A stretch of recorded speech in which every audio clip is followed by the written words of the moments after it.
Hello student, in the last lecture we discussed about Bohr atomic model part 1.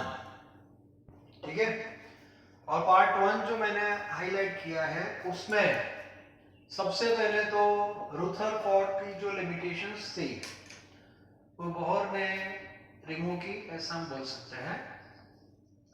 और उसने एक ही logic apply किया था, वो स्पेक्ट्रम से जो भी उसको लाइंस मिली थी वहां पे कुछ जो गैप्स आ रही थी उसके बेस पे, और वो गैप थी वही कंक्लूजन था टॉपिक का कि जो स्पेस है उसमें इलेक्ट्रॉन हर एक जगह पे रोटेट नहीं हो रहा है, वो स्पेसिफिक ऑर्बिट को ही चूज करता है where its energy remains constant and such orbit known as stationary orbit. वो कॉन्सेप्ट क्लियर हुआ। उसके बाद स्टेशनरी ऑर्बिट 1 2 3 4 कोई भी हो सकती है, you can say energy level also. और जब इलेक्ट्रॉन स्पेसिफिक ऑर्बिट में रोटेट हो रहा है, so some parameters associated with electron, okay, like radius. तो रेडियस की फॉर्मूला मैंने आपको बता दी थी। देन एंगुलर मोमेंटम, रेडियस की फॉर्मूला थी I think 52.9 n square in terms of picometer. उसके बाद एक फॉर्मूला थी radius momentum, mvr is equal to nh upon 2 pi. Velocity की फॉर्मूला मैंने बताई थी 10⁶ समथिंग पावर था, वो ज्यादा इंपॉर्टेंट नहीं है, फिर भी पता होना चाहिए। और लास्ट में जो फॉर्मूला थी that is energy of electron, and which is most important, En is equal to minus RH upon n square in terms of joule। एक क्लियर होना चाहिए। उसकी दो फॉर्मूला बताई थी मैंने, एक EV में भी है 13.6, नेगेटिव साइन के लिए थे, वो भी क्लियर होना चाहिए, क्योंकि इलेक्ट्रॉन जब इनफाइनाइट ऑर्बिट में होता है तब उसकी एनर्जी हमने जीरो ली है, zero that is a maximum. तो इसका मीनिंग हुआ जब वो ऑर्बिट के अंदर होता है तो जीरो से कम होगी, जीरो से कम मतलब नेगेटिव, और इसीलिए energy of electron represent in terms of negative value. तो क्लियर होना चाहिए, ओके। बाद में इलेक्ट्रॉन को ऑर्बिट से बाहर निकालना हो तो कितनी एनर्जी बाहर से देनी पड़ेगी, वो भी हम डिसीजन ले सकते हैं। और उसके लिए आपके पास अभी इलेक्ट्रॉन के पास कितनी एनर्जी है वो पता होनी चाहिए इन स्पेसिफिक ऑर्बिट, ठीक है। तो ये सब डिस्कशन हो गया है। आज जो हमारा जो पार्ट 2 है that is related with transition phenomena. Transition phenomena means electron jump from one state to another, मतलब वो बीच में कहीं पे है तो वहां से ऊपर भी जा सकता है, नीचे भी आ सकता है। हाँ, फर्स्ट में है तो उसके पास एक ही ऑप्शन होता है, बस ऊपर जाने का, वो भी क्लियर है। मतलब n इक्वल टू 1 में है तो वो ऊपर ही जाएगा, n इक्वल टू इनफाइनाइट में है तो वो नीचे ही आएगा, लेकिन बीच में है तो वो ऊपर भी जा सकता है, नीचे भी जा सकता है। हाँ, तो अभी हम जो वर्ड यूज करेंगे ट्रांजिशन फिनोमेना, वो ऐसा नहीं सोचना कि इलेक्ट्रॉन फर्स्ट में ही है, बीच में भी हो सकता है, ठीक है। तो उससे रिलेटेड कुछ टर्म्स है, so that is our part 2, okay. So part 2 है that is a transition, transition of electron from one state, or you can say one energy level, or you can say one orbit, okay, one state to another, one state to another। तो एक clear होना चाहिए, one state to another state, ऐसा लिखते हैं, चलो one state to another state, याद रखना, okay. One state to another state का मीनिंग हुआ कि लोअर से हायर भी हो सकता है, हायर से लोअर भी हो सकता है, ये भी क्लियर होना चाहिए, ओके। ये ट्रांजिशन का कॉन्सेप्ट है। अब जो डिस्कशन है बहुत इजी है वैसे तो, लेकिन कुछ थर्मोडायनेमिक्स का कॉन्सेप्ट भी आपका क्लियर होना चाहिए। तो सबसे पहले 2-3 पॉइंट मैं आपको बताता हूं। मान लो कि यहाँ को आपके वॉलेट में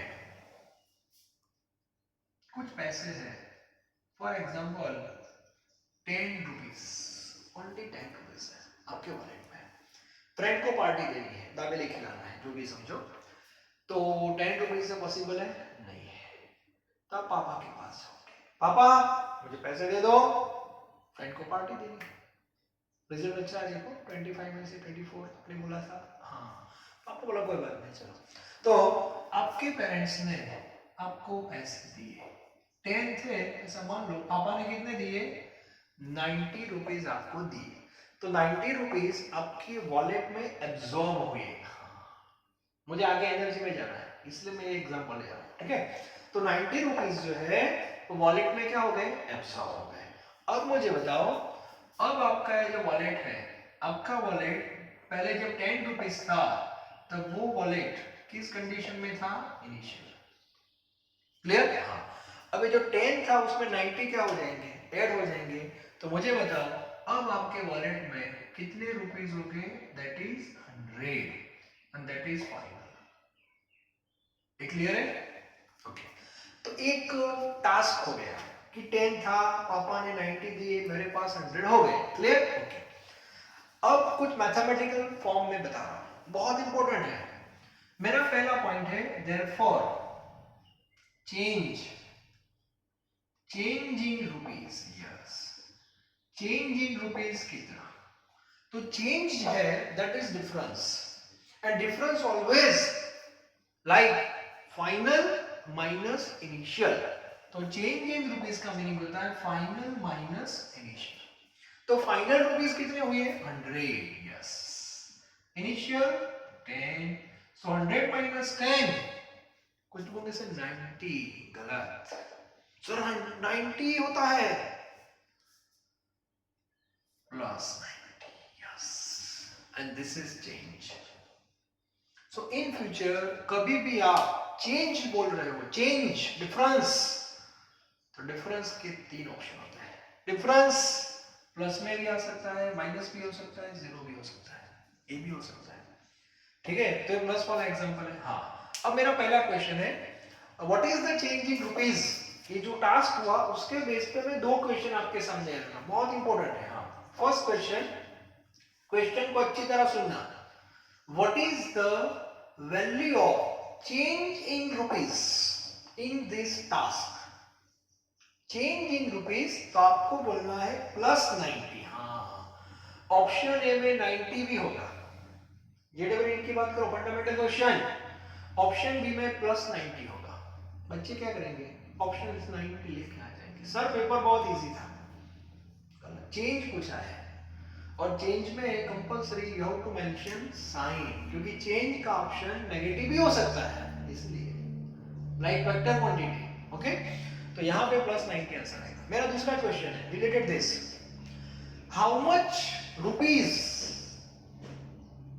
given to you, how much rupees given to you, तो आंसर क्या आएगा 90, यस, दिस वन, पापा ने कितने पैसे दिए, तो वो आंसर 90 में ही आएगा, लेकिन पूरी प्रोसेस में चेंज क्या हुआ दैट इज प्लस 90, क्लियर हो रहा है, ओके, दूसरा क्वेश्चन, अब उल्टा सोचते हैं, चलो आपके पास 100 रुपीज आ गए, आप कहां चले गए मार्केट में, अब 100 रुपीज जो है वो आपका इनिशियल हो गया, क्लियर, अब आप चले गए लक्ष्मी बेकरी, चलो गांधीनगर की बात कर रहे हैं, लक्ष्मी बेकरी में गए पफ खाने के लिए, तो पफ खाओगे तो पैसे वॉलेट में से कम हो जाएंगे, तो मान लो कि आपने 90 रुपीज एक्सपेंस कर दिया, तो 90 रुपीज जो था वो आपके वॉलेट में से बाहर आ गया, अब मुझे बताओ आपके वॉलेट में 10 रुपीज रहेंगे, और वो 10 रुपीज आपका कौन सा वैल्यू हो गई, वो फाइनल हो गई, क्लियर, अब मुझे बताओ change in rupees, final minus initial, so final 10, initial 100, so answer minus 90, negative, this is change, तो चेंज जो है that depends on initial and final condition, and always final minus initial, और final minus initial इधर उधर हो सकता है, ये मैं आपको क्यों बता रहा हूं, क्योंकि इलेक्ट्रॉन ऊपर से नीचे भी जा सकता है, नीचे से ऊपर भी आ सकता है, इसलिए इस कंडीशन में इनिशियल ज्यादा है, फाइनल कम है, इसका मीनिंग हुआ कि पैसे एक्सपेंस हो गए। कितने? Again 90, change -90। सर जीरो का पॉसिबल? जीरो भी पॉसिबल है। क्यों? घर से निकले आप 100 रुपीज लेके, चलो पहले पापा से बात करते, चलो पापा आपके पास 10 रुपीज थे, पापा के पास गए, वो टास्क हो गया, पापा ने 1 रुपया भी नहीं दिया, पहले रिजल्ट लाके दिखा। तो पहले सुबह कितने रुपीज थे? 10, दोपहर भी 10 रुपीज ही हो गए, चेंज जीरो, 10 - 10 जीरो, ऐसा मान लो। तो वो प्रोसेस में चेंज जीरो हो गया। मान लो कि पापा ने पैसे दिए, 100 लेके आप मार्केट में गए, लक्ष्मी बेकरी बंद थी, वापस आ गए, तो 100 - 100 दैट इज जीरो, तो चेंज जीरो हो सकता है। क्लियर? ओके। तो चेंज जो होता है दैट इज प्लस माइनस और मे बी जीरो, सिंपल है। इलेक्ट्रॉन जब ऑर्बिट में घूमता है स्पेसिफिक ऑर्बिट में, तो उसकी एनर्जी क्या रहती है? कांस्टेंट। तो सुबह 6 बजे जितनी एनर्जी होगी शाम के 6 बजे उतनी ही होगी, तो चेंज जीरो हो जाएगा। लेकिन अभी हम चेंज जीरो की बात नहीं कर रहे, चेंज प्लस माइनस में ले रहे हैं, दैट इज ट्रांजिशन। ट्रांजिशन हुआ तो चेंज होगा, that is fact, but change में बी पॉजिटिव और नेगेटिव। तो उसकी फॉर्मूला हम डिराइव करने जा रहे हैं। ओके, तो सबसे पहले ये कॉन्सेप्ट आपका क्लियर होना चाहिए। अब मैं इसको इलेक्ट्रॉन के साथ जोड़ रहा हूं। फॉर एग्जांपल इलेक्ट्रॉन यहाँ पे है, इलेक्ट्रॉन यहाँ पे है और उसका इनिशियल लेवल ऐसा नहीं कि फर्स्ट की होना चाहिए, हाँ जरूरी नहीं है, तो अभी मैं Ni लिख रहा हूँ, I फॉर इनिशियल। तो अभी इलेक्ट्रॉन इनिशियल लेवल पे है, इनिशियल मतलब सेकंड थर्ड फोर्थ कोई भी हो सकता है, हमें कुछ पता ही नहीं है, ठीक है। अब हम उसको लोअर से हायर में भेज रहे हैं, ठीक है, और उसके लिए कंडीशन है कि बाहर से उसको एनर्जी देनी पड़ेगी, आपको देनी पड़ेगी, जैसे आपके पापा ने पैसे दिए थे वैसे। तो मुझे बताओ जो एनर्जी हम देंगे वो किस फॉर्म में देंगे? That is also radiation. Radiation का पार्टिकल नेचर, पार्टिकल नेचर मतलब फोटोन, तो बाहर से आप फोटोन दे रहे हो, यस। तो फोटोन के पास कितनी एनर्जी होती है? h new. तो ऐसा मान लो कि एक इलेक्ट्रॉन है और उसके ऊपर आप फोटोन डाल रहे हो बस विद सफिशिएंट फ्रीक्वेंसी। तो इलेक्ट्रॉन के पास कितनी एनर्जी थी मुझे बताओ? इलेक्ट्रॉन के पास एनर्जी थी पहले EI, E1 नहीं सॉरी EI, यहां पे EI में ऐड हुआ आपके 10 रुपए। क्लियर? आपने कितने दिए थे? 90, तो यहाँ पे फोटोन दे रहे हैं, that is h new. So EI plus h new आपके पास 100 हो गए, दैट इज EF। बात समझ आ रही है ना? हाँ, EF हो गया। So EI plus h nu is equal to EF, therefore h nu is equal to what? EF minus EI, therefore h nu is equal to delta E। इसका मीनिंग क्या हुआ? Change in energy during transition, change in energy during transition of electron is equal to whatever energy absorbed और released, दोनों की value same ही आएगी। लेकिन अभी हम लोअर से कहां जा रहे हैं? हायर में जा रहे हैं। ये फाइनल है, फाइनल मतलब NF, यस। यहाँ पे इलेक्ट्रॉन की एनर्जी EI है और यहाँ पे उसकी एनर्जी EF है। ओके, सो ये जो मैंने एग्जांपल लिया है उसमें इलेक्ट्रॉन यहां से ऊपर जा रहा है, तो h न्यू जितनी एनर्जी क्या करेगा? वो एब्जॉर्ब करेगा। अब मान लो कि वापस आएगा तो क्या होगा? वापस आएगा तो इतनी एनर्जी वो रिलीज कर देगा, सिंपल। लेकिन फॉर्मूला तो वही रहेगी, यस, दिस फॉर्मूला। लेकिन डेल्टा E का जो आंसर है वो प्लस में भी आ सकता है, माइनस में भी आ सकता है, जैसे अभी मैंने आगे आपको बताया। That depends on value of Ni and NF। Okay, तो यहाँ पे मैं कुछ कंडीशन सेट कर रहा हूँ। First condition, if Ni less than NF, इसका मीनिंग क्या हुआ? Ni लेस देन NF, इसका मीनिंग हुआ इलेक्ट्रॉन जो है वो लोअर में से कहां जा रहा है? हायर में जा रहा है। इसका मीनिंग कैसा हुआ? If Ni less than NF मतलब इलेक्ट्रॉन लोअर में से हायर में जा रहा है। अब लोअर में से हायर में जाएगा, so delta E becomes positive, delta E becomes positive, और पॉजिटिव का मीनिंग होता है एंडोथर्मिक। पॉजिटिव का मीनिंग क्या होता है? Endothermic, yes, endothermic. And endothermic means energy absorb by electron, इसका मीनिंग ऐसा हुआ। तो ये क्लियर, जो भी बोर्ड वर्क यहाँ पे हो रहा है वो आपको नोट डाउन करते रहना है, टेक्स्ट बुक मत देखना, बस बोर्ड वर्क जो भी मैं अभी कर रहा हूँ वो नोट में लिखते जाओ, दैट इज कॉन्सेप्ट, क्लियर। तो ये फर्स्ट कंडीशन है। नाउ सेकंड कंडीशन, इसका आंसर में आ गया लोअर में से हायर, पापा ने पैसे दिए, आप मार्केट में गए। अब सेकंड कंडीशन आ रही है, if Ni greater than Nf। Ni greater Nf का मीनिंग हुआ इलेक्ट्रॉन हायर में है, यस, और हायर से कहां जा रहा है, लोअर में आ रहा है, मतलब ऊपर से नीचे आ रहा है। ऊपर से नीचे आएगा तो क्लियर होना चाहिए, delta E becomes negative. Change may be positive, may be negative in transition case, okay। और नेगेटिव वाइज का मीनिंग होता है कि वो एक्सोथर्मिक है, यस, एक्सोथर्मिक फेनोमेनन, ओके। और exothermic means energy emitted, yes, energy emitted bye electron. ये दो पॉइंट बहुत इंपॉर्टेंट है। और थर्ड जो अभी कंडीशन आप लिख रहे हो कि if Ni is equal to Nf, electron वही ऑर्बिट में घूम रहा है, सुबह 6 बजे जिस ऑर्बिट में था फाइनल में वही है, तो in that case delta E is equal to 0, delta E is equal to 0, therefore energy neither absorb nor emit by electron, that is stationary orbit, मतलब ऑर्बिट में घूम रहा है, क्लियर। तो इस बेस पे तीन केस है। तो सबसे पहले ट्रांजिशन का कॉन्सेप्ट पहले माइंड में सेट कर दो, एनर्जी और change in energy both are different, okay. तो रुपीस वाला जो एग्जांपल था उसके साथ मैंने उसको जोड़ दिया है, क्लियर। तो एक क्लियर होना चाहिए, फिर से एक बार देख लो, इलेक्ट्रॉन पहले यहाँ था, एनर्जी एब्जॉर्ब की तो वो ऊपर गया, तो उसका एक केस है लोअर टू हायर, नीचे से कहां गया, ऊपर गया। तो एक केस में डेल्टा याद रखना पॉजिटिव आएगा, फिक्स, और पॉजिटिव आए उसका प्रेडिक्शन निकलता है energy absorb by electron, clear. ये फर्स्ट टास्क हो गया, क्योंकि न्यूमेरिकल लोअर के हायर वाले भी आ सकते हैं और हायर से लोअर भी आ सकता है। तो हायर से लोअर मतलब ए इनिशियल हो जाएगा, ए फाइनल हो जाएगा, बस समझ आ रही है ना। हायर से लोअर का मीनिंग हुआ इनिशियल आपका ये हो जाएगा और फाइनल ये हो जाएगा, और फॉर्मूला तो फाइनल माइनस इनिशियल ही होगी, और इसलिए ये आंसर आपका नेगेटिव हो जाता है। तो ये क्लियर होना चाहिए। और नेगेटिव का प्रेडिक्शन होता है एनर्जी एमिटेड बाय इलेक्ट्रॉन। तो सबसे पहले माइंड में सेट कर दो, ओके।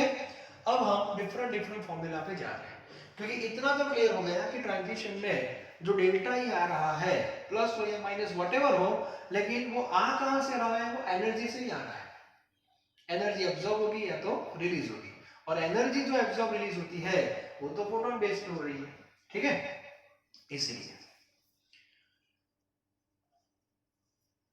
तो ये ट्रांजिशन का कॉन्सेप्ट पहले क्लियर होना चाहिए। चलो अब हम फॉर्मूला पे आ रहे हैं। हाँ,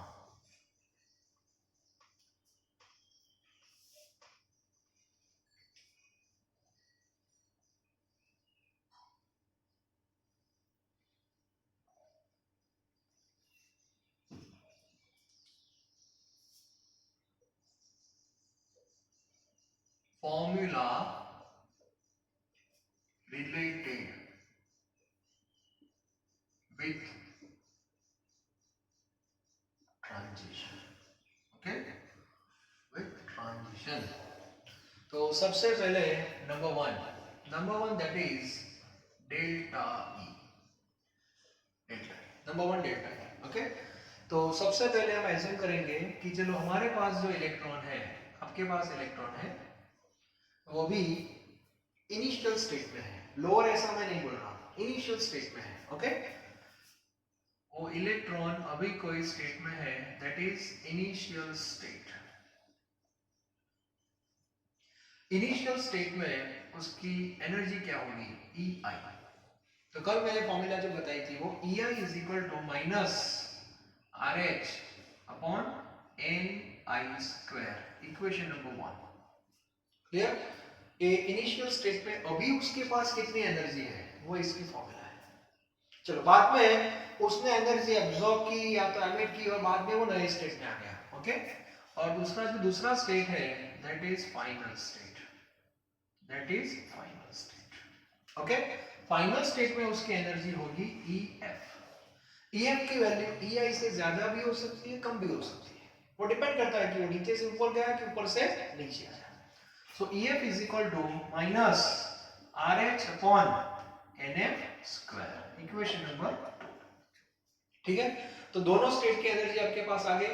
अब दोनों स्टेट की जो एनर्जी है वो सेम नहीं होगी क्योंकि ट्रांजिशन हो गया है, हाँ। अब ट्रांजिशन होने से एनर्जी का क्या आएगा, change, okay. Therefore change means delta E।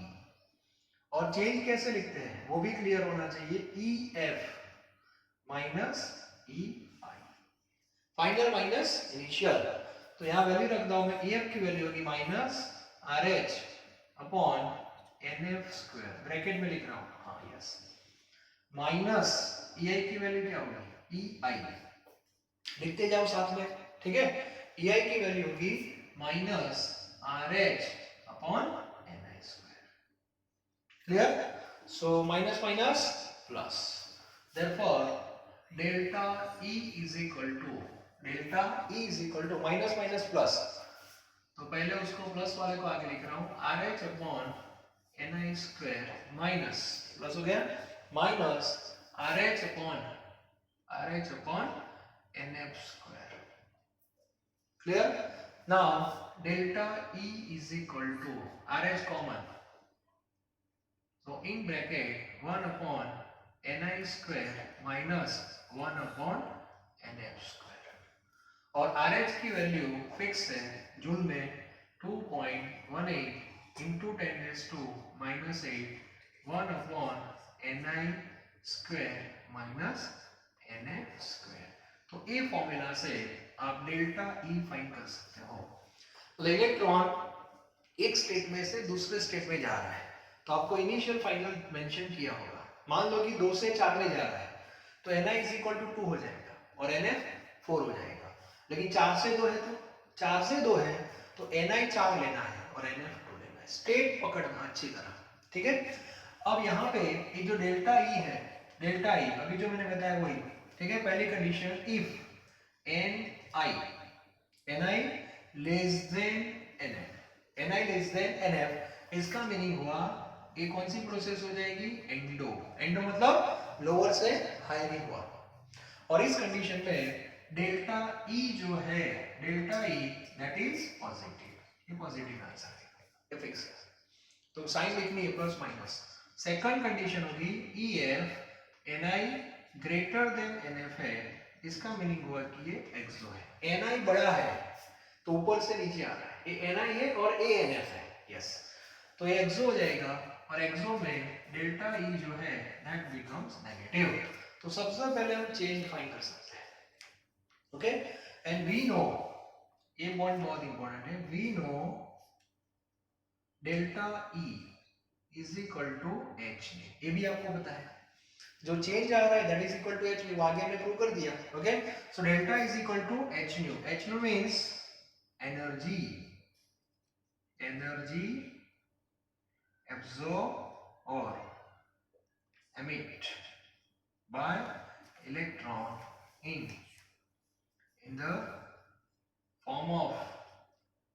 the form of radiation, yes। जो भी चेंज आपको मिल रहा है डेल्टा E, साइन मत देखो, लेकिन जो भी चेंज की वैल्यू आई, साइन तो हमारे लिए प्लस है कि माइनस है जब साइन का क्वेश्चन हो तब, लेकिन जो भी चेंज आपके पास आ रहा है that is equal to what, energy absorb और emit by electron in the form of radiation. तो सबसे पहले आपको डेल्टा E निकालना है, और एक बार डेल्टा E आपके पास आ जाए तो डेल्टा E को H से डिवाइड कर दो तो फ्रीक्वेंसी भी आ जाएगी, मतलब जो भी एनर्जी एब्सॉर्ब हुई या रिलीज हुई उसकी फ्रीक्वेंसी भी आप मेजर कर सकते हो। फ्रीक्वेंसी मेजर कर सकते हो मतलब उसकी वेवलेंथ भी मेजर कर सकते हो, वेव नंबर भी मेजर कर सकते हो। तो सबसे पहले आपको डेल्टा E फाइंड करना है बस। तो डेल्टा E ये फॉर्मूला से हो जाएगा, तो ये आपका हो गया डेल्टा E की formula, changing energy during transition, clear. अब आगे बढ़ते हैं। ये डेल्टा ई की फॉर्मूला हो गई। अब दूसरी फॉर्मूला, डेल्टा ई पहले क्लियर होना चाहिए, ओके। डेल्टा ई के बाद आता है frequency. Now second that is frequency, frequency of energy, that is nu, okay। तो एनर्जी जो है उसकी फ्रीक्वेंसी क्या होगी? तो हमारे पास दो ऑप्शन है। पहला तो delta E is equal to h nu formula है, therefore nu is equal to क्या हो जाएगा, डेल्टा ई को एच से डिवाइड कर दो और ये जो आंसर आएगा वो सेकंड इनवर्स में आ जाएगा डायरेक्ट। हो गया? मतलब फ्रीक्वेंसी आपको डायरेक्ट फाइंड करनी है कि ट्रांजिशन आपको दे रखा है और फ्रीक्वेंसी फाइंड करनी है, तो डेल्टा ई फाइंड करो पहले और डेल्टा ई को एच से डिवाइड कर दो, तो ये वर्क करना है। यदि आपको ऐसा नहीं करना है तो मैं डायरेक्ट फॉर्मूला दे रहा हूं, चलो। और delta E is equal to 2.18 10 raised to minus 18 1 upon ni square minus nf square। चलो फॉर्मूला है डेल्टा ई की। अब ये जो डेल्टा ई है उसकी जगह आप क्या लिख सकते हो, एच न्यू, क्लियर। और न्यू जो है उसको सब्जेक्ट बनाओ, so 2.18 into 10 raised to minus 18 upon H नीचे आ जाएगा, एच की value Planck constant 6.626 10 raised to minus 34 joule into second. और इसको आप सॉल्व करोगे, सो 3.29 into 10 raised to 15 1 upon ni square minus 1 upon nf square। तो ये फॉर्मूला से आप न्यू फाइंड कर सकते हो डायरेक्टली।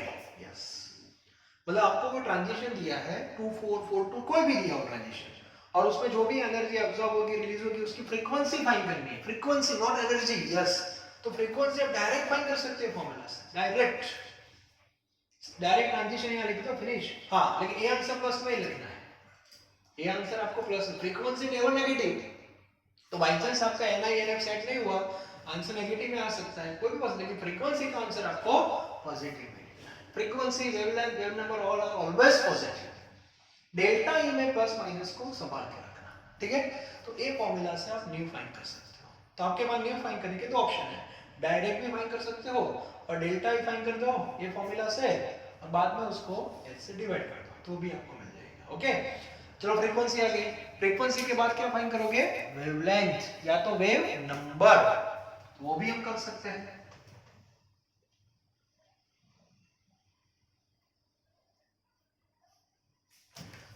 सो नंबर थ्री अभी ले रहा हूं मैं wave number, okay. Wave number means nu bar. Yes, पहले इसको ले रहे हैं। चलो आपके पास फ्रीक्वेंसी आ गई है, तो उसकी फॉर्मूला है nu is equal to 3.29 into 10 raised to 15। चलो bracket as it is, no change, okay. Now tell me nu is equal to what, nu is equal to c upon lambda। तो c upon lambda is equal to this, therefore 1 upon lambda is equal to 3.29 10 raised to 15 upon c, bracket. c की value क्या है सबको पता है, c क्या है 3 into 10 raised to 8। इसको स्टैंडर्ड फॉर्म में आप सॉल्व करोगे, सो 1.097 into 10 raised to 7 1 upon ni square और nf square metre inverse. Yes, तो फॉर्मूला आ गया 1 upon lambda, and 1 upon lambda means what, nu bar, आपको पता है। और number 4, nu bar is equal to 1 upon lambda, therefore lambda is equal to 1 upon new बार। तो यहां से आपको मीटर मिल जाएगा, दैट इज वेवलेंथ। मतलब इलेक्ट्रॉन जब ट्रांजिशन में होता है, नीचे से ऊपर हो या ऊपर से नीचे हो, तो एनर्जी तो पिक्चर में आएगी, विदाउट एनर्जी ये पॉसिबल नहीं है। तो जो एनर्जी आ रही है उसकी वैल्यू, उसकी फ्रीक्वेंसी, उसकी वेवलेंथ, उसका वेव नंबर, ये सब आपको पता होना चाहिए, और वो हमने पढ़ लिया है आगे भी। तो वही है, लेकिन ट्रांजिशन के बेस पे फॉर्मूला है, इसमें दो स्टेट आएंगे फॉर्मूला में, ठीक है। तो इस बेस पे हम फाइंड कर सकते हैं। So all are formula related with transition phenomena. Main important part is delta E. एक बार आप डेल्टा ई निकाल दो, उसके बाद अपने आप फ्रीक्वेंसी आ जाएगी, अपने आप वेव नंबर आ जाएगा, अपने आप वेवलेंथ आ जाएगी। यूनिट याद रखना, Ni क्या लेना है, Nf क्या लेना है, क्लियर होना चाहिए। ओके, तो हाइड्रोजन का जो मॉडल था बोहर ने जो दिया था वो यहाँ पे कंप्लीट हो रहा है। बोहर का एक जो मॉडल है ना वो हाइड्रोजन के लिए ही अप्लाई कर सकते हो ऐसा नहीं है, ये लिख देना अच्छी तरह। ओके, अब मैं जनरल फॉर्मूला आपको दे रहा हूं, जनरल फॉर्मूला,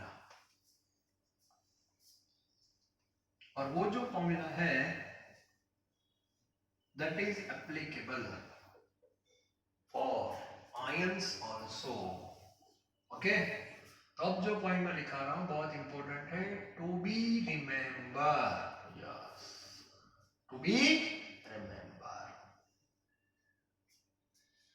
तो यहां पे फर्स्ट लाइन मेरी है, Bohr model, Bohr model, Bohr model apply for ions, yes, ions containing one electron also, yes। बात समझ आ रही है? अब तक आपने ये मॉडल जो अप्लाई किया था वो किसके लिए अप्लाई किया था, हाइड्रोजन के लिए। हाइड्रोजन में हमें पता है इलेक्ट्रॉन एक होता है, ठीक है, और उसका एटॉमिक नंबर जो है वो भी 1 है।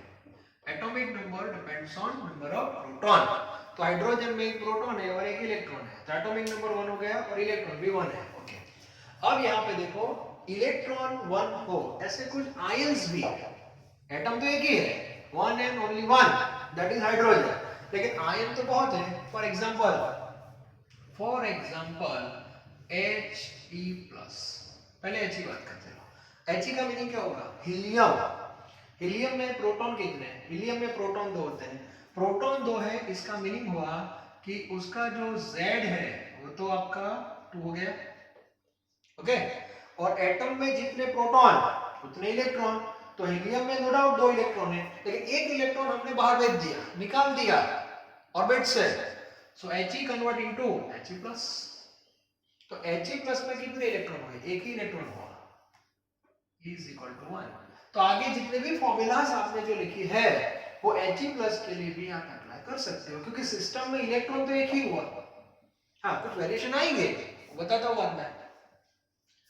लिथियम, लिथियम का एटॉमिक नंबर 3 है, तो उसका Z3 होगा कि नहीं, ओके, सही बात है, लेकिन उसमें से 2 इलेक्ट्रॉन चले गए, तो अब उसके पास इलेक्ट्रॉन एक ही है, तो Li2+ के लिए भी फॉर्मूला लिख सकते हो। बेरिलियम, बेरिलियम जो है उसका एटॉमिक नंबर 4 है, तो Z = 4, तो 4 प्रोटॉन हो गए, 4 इलेक्ट्रॉन होते हैं एटम में, 4 में से 3 चले गए +3, तो इलेक्ट्रॉन तो 1 हो गए कि नहीं, it means all are isoelectronic, reason number of electrons same। तो अब जो मैं आपको फॉर्मूला दे रहा हूं दैट इज जनरल फॉर्मूला, याद रखना। तो मेरी आपसे एडवाइस है कि हो सके तो जनरल फॉर्मूला ही आप याद रखो, applicable for all, hydrogen as well as this 3 also, क्योंकि जेडेबल नीट वाले हाइड्रोजन पे वर्कआउट नहीं करेंगे, वो आपको अलग जगह ले जाएंगे, तो जनरल फॉर्मूला आपके पास होनी चाहिए, टेक्स्ट बुक में नहीं दी है फिर भी आपको पता होनी चाहिए। ओके, तो सबसे पहले हम स्टार्ट करते हैं रेडियस। रेडियस की फॉर्मूला हमने लिखी थी हाइड्रोजन के लिए, Rn = 52.9 n², और ये फॉर्मूला थी पिकोमीटर में, सही है कि नहीं। Okay, this formula now applicable only for hydrogen atom, लेकिन अब हमें फॉर्मूला सबके लिए अप्लाई करनी है, तो मुझे बताओ इसमें इलेक्ट्रॉन तो सेम है, तो जो वेरिएशन है that is in terms of Z, तो यहां पे आपको Z से डिवाइड करना है, यस। इसका मीनिंग हुआ यदि आपको ये फॉर्मूला हाइड्रोजन के लिए अप्लाई करनी है so put Z = 1, clear. He+ के लिए अप्लाई करनी है तो Z आपको 2 लेना पड़ेगा, इसके लिए 3 लेना पड़ेगा, यस। आगे मैंने क्यों नहीं लिखा, क्योंकि Z 1 ही है, इसलिए नहीं लिखा। ओके, तो हाइड्रोजन की फॉर्मूला रेडियस की, दूसरी फॉर्मूला है वेलोसिटी। वेलोसिटी की जो फॉर्मूला है 1 मिनट 2.19, यस आपने ऐसा लिखा था 2.19 लास्ट लेक्चर में 10⁶ अपॉन n ऐसा लिखा था, ओके, मीटर पर सेकंड में। तो ये फॉर्मूला किसके लिए थी? Only for hydrogen. अब मुझे जनरल लिखना है तो फॉर्मूला है इनटू z करना है, यस इनटू z। ये दो फॉर्मूला में रेडियस में z नीचे रहता है, वेलोसिटी में z ऊपर रहता है। उसके बाद एनर्जी की फॉर्मूला, थर्ड एनर्जी की फॉर्मूला थी En is equal to minus RH upon n square, applicable for hydrogen. Now general formula में z में z स्क्वायर है, यस z स्क्वायर लेना है, और एक फॉर्मूला है जूल और एटम, एक क्लियर होना चाहिए, ठीक है। तो तीन फॉर्मूला हो गई स्टेशनरी ऑर्बिट की, रेडियस, वेलोसिटी और एनर्जी। अब ट्रांजिशन नंबर 4, पहली फॉर्मूला थी डेल्टा E, चेंजिंग एनर्जी, तो उसकी फॉर्मूला थी 2.18 into 10⁻⁻18, यहाँ पे डिफरेंस था 1 upon ni square minus nf square, transition delta E। तो यहाँ पे z स्क्वायर कहाँ पे आएगा? तो जहाँ ऊपर था वही आएगा, तो यहाँ z स्क्वायर आ जाएगा, क्योंकि ये फॉर्मूला आई तो ऊपर से, ये डिफरेंस है, z स्क्वायर आएगा, yes. Number 5 frequency during transition 3.29 10⁻15 again z square, yes z square आएगा उसमें। Third next wave number, that is 1 upon lambda, or you can say nu bar, that is equal to 1.097 10⁻7 z square, yes बस इतना याद रखना है। तो transition में z square, yes, energy में भी z स्क्वायर, रेडियस और वेलोसिटी में z, रेडियस में नीचे, वेलोसिटी में ऊपर। So you have to remember this formula, clear? Okay, so this is a Bohr atomic model part 2। अब इसकी भी कुछ लिमिटेशंस है, लेकिन आज मैं लिमिटेशन नहीं बताऊंगा, उसका रीजन अभी हम सेट किया है बोहर का मॉडल, अब लिमिटेशन आ जाएगी, पहले उसको हम डाइजेस्ट करेंगे बोहर के मॉडल को विद न्यूमेरिकल, ठीक है। तो सारी फॉर्मूला मैंने आपको दे रखी है, तो जो भी फॉर्मूला है, हाँ न्यूमेरिकल की बात कर लेते हैं थोड़ी, ठीक है। तो एग्जांपल होमवर्क में है आपके लिए, लेकिन आपको खुद सॉल्व करना है, ओके। एक है 2.10 प्रॉब्लम 2.10, ओके। इलस्ट्रेशन में ही लेना, एक्सरसाइज को भी टच मत कर लेना, जो इजी है वो मैं आपको दे दूंगा वर्कशीट। 2.10 आपको खुद सॉल्व करना है। उसमें ऐसा है, हाइड्रोजन एटम के बारे में है, यस। तो सबसे पहले तो अंडरलाइन कर देना है कि हाइड्रोजन एटम के लिए है, और ट्रांजिशन दिया है n इज इक्वल टू 5 टू n इज इक्वल टू 2 दिया है, 5 से 2, तो ni जो है वो 5 हो जाएगा आपका, ni 5 और nf हो जाएगा आपका, तो 5 से 2 में चेंज फाइंड करना है। तो चेंज कैसे करोगे? ए फॉर्मूला से, लेकिन हाइड्रोजन है तो z क्या लेना 1, तो 1 का स्क्वायर 1 ही हो जाएगा, और डेल्टा ई का जो आंसर आएगा वो नेगेटिव में आएगा। नेगेटिव क्यों आएगा? क्योंकि 5 से 2 में जा रहा है, एक्सोथर्मिक है, तो नेगेटिव साइन लिखना, और डेल्टा ई के बाद आपको फ्रीक्वेंसी फाइंड करनी है। तो एक काम करना, मेरी एडवाइस है, डेल्टा ई के बाद डायरेक्ट h न्यू लिख देना, इसकी कोई जरूरत नहीं, नीचे वाली फॉर्मूला डेल्टा ई फाइंड कर दिया ना, तो डेल्टा ई को h से डिवाइड कर दो बस, तो डायरेक्ट फ्रीक्वेंसी आ जाएगी। लेकिन जब फ्रीक्वेंसी फाइंड करते हो तो डेल्टा ई की वैल्यू प्लस में जाना, उसका रीजन फ्रीक्वेंसी नेवर नेगेटिव, इसलिए बोल रहा हूं। बाद में न्यू फाइंड करने के बाद v is equal to c by lambda, तो वेवलेंथ आ जाएगी, वेव नंबर भी आ जाएगा, wave number, wavelength, frequency never negative negative negative, always positive. Delta E जब फाइंड करते हो तब प्लस माइनस मेंशन करना है, otherwise no need to mention plus or minus in case of wavelength, frequency and wave number। उसके बाद है He plus, हाँ ये 2.10 हो गया। उसके बाद 2.11 में आयन है, दैट इज He प्लस, और He प्लस जो है उसकी एनर्जी फाइंड करनी है related with first orbit, energy not change in energy, so energy means En find करना है। So apply general formula minus RH upon n square z square. Yes. अब He plus है तो He plus का z क्या लोगे आप? He plus का z आपको 2 लेना पड़ेगा. तो यहाँ पे 2 का स्क्वायर कर दो 4. RH की वैल्यू फिक्स है और फर्स्ट ऑर्बिट है सो n इक्वल टू 1. क्लियर? और रेडियस की फाइंड करनी है. रेडियस की ये फॉर्मूला है फॉर He प्लस. तो उसमें से z कितना है 2 लेना है. यहाँ तो 1 का स्क्वायर 1 ही हो जाएगा. तो ये दो illustration 2.10 और 2.11 that is for homework. Clear? तो बोहर का जो एटॉमिक मॉडल था वो यहाँ पे कंप्लीट हो गया. मतलब आप सोचो रुदरफोर्ड ने तो कुछ मैथमेटिकल फॉर्मूला दी नहीं है. बोहर ने एनर्जी की फॉर्मूला पूरा क्लियर कर दिया, रेडियस क्लियर कर दिया, velocity clear, momentum clear, transition के बेस पे भी कॉन्सेप्ट दे दिया. तो ये सब बोहर का मॉडल था. थ्योरी में ज्यादा इंपॉर्टेंट नहीं है लेकिन फॉर्मूला आपको पता होनी चाहिए. फॉर्मूला दो पार्ट में याद रखना. Formula related with stationary orbit and formula related with transition phenomena. Both are different case. Text book में ऐसा कुछ भी नहीं होगा लेकिन आपकी क्लास नोट जो है वो परफेक्ट होनी चाहिए अकॉर्डिंग टू लेक्चर. तो बोहर एटॉमिक मॉडल के हमारे दो लेक्चर थे, पार्ट 1 स्टेशनरी और पार्ट 2 ट्रांजिशन. ऐसे आपको याद रखना है. क्लियर? तो लिमिटेशंस जो है वो नेक्स्ट लेक्चर में बात करेंगे और बाद में कुछ नया आने वाला है. Just wait. ओके.